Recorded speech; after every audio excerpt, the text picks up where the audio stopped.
Oke, halo semuanya dan selamat datang kembali di Tanya Seputar Hukum. Untuk kali ini saya akan menjawab pertanyaan, yaitu kadang ditanyakan, apakah orang biasa atau misalnya saudara atau orang yang tidak berkepentingan atau masyarakat umum itu bisa melihat sidang atau masuk ke ruang sidang atau mengamati sidang di persidangan di dalam ruang sidang, itu apakah bisa? Oke, untuk menjawab hal tersebut itu sudah jelas.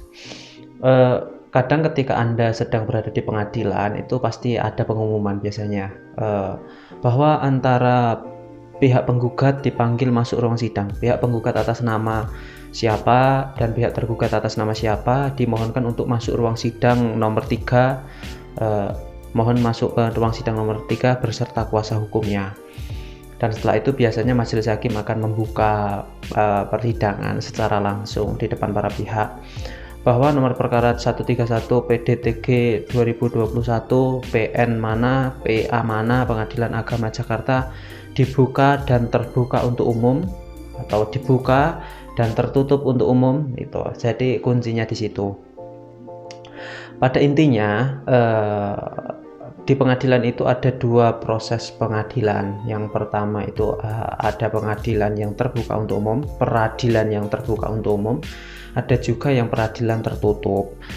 Untuk peradilan yang terbuka untuk umum biasanya itu perkara-perkara pidana, itu banyak sekali yang terbuka, siapa saja boleh melihat, boleh mengamati, umum pun bisa. Biasanya majelis hakim juga pada saat membuka perkaranya atau pada saat membuka sidangnya itu biasanya juga mengucapkan terbuka dan dibuka untuk umum. Jadi masyarakat umum baik yang berkepentingan atau tidak berkepentingan itu boleh melihatnya, boleh menonton langsung, boleh masuk ruang sidang, boleh menyaksikan. Seperti halnya kasus pidana yang disiarkan di televisi itu kan banyak sekali kan pidana seperti halnya Mirna itu yang kopi sianida atau banyak ya.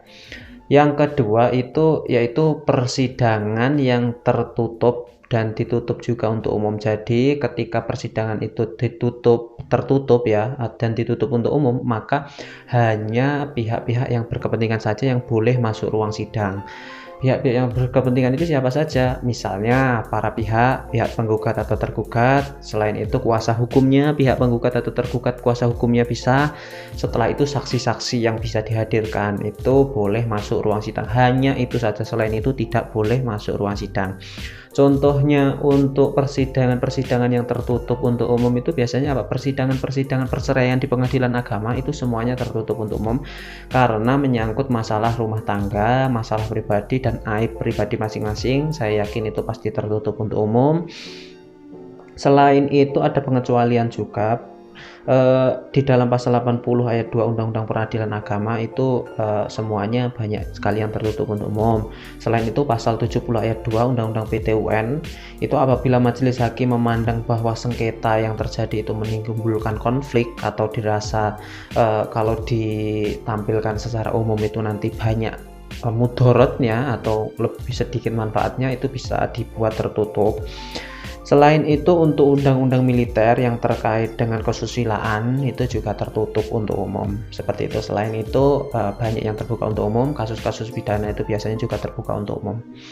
Jadi hanya itu saja persidangan-persidangan yang tertutup biasanya yang terkait dengan kesusilaan atau tentang anak, dan sidang-sidang perdata itu banyak juga yang tertutup untuk umum. Oke. Jadi itu saja, ketika sidang tertutup itu berarti hanya para pihak dan yang berkepentingan saja boleh masuk, tapi ketika terbuka dan dibuka untuk umum berarti siapa saja entah keberkepentingan atau tidak boleh masuk ke ruang sidang dan menyaksikan sidang tersebut, bahkan biasanya bisa disiarkan di televisi. Seperti itu. Jadi seperti biasa, semoga bermanfaat dan terima kasih. Assalamualaikum warahmatullahi wabarakatuh.